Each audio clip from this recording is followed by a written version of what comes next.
सुवन केसरी नंदन तेज प्रताप महाजगवंदन रामदूत अतुलित बलधाम अंजनी पुत्र पवन सुत नाम जय हनुमान जय हनुमान।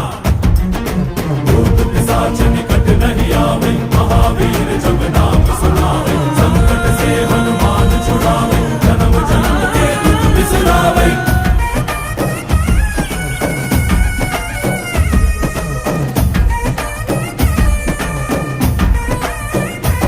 ಓ ಭುಜ ಬಲವಾ ತೋರಿ ನಿಂತೋನೆ ಭವ ಭಯವಾ ನೀಗುಬಾ ಜೈ ಶಿವ ರೂಪನೆ ಬಜರಂಗಿ ಜೈ ಜೈ ಭವತಾರಕ ಬಜರಂಗಿ ನರ ನರವು ರಾಮ ಎಂದೋನೆ ನಿಜ ಗುಣವಾ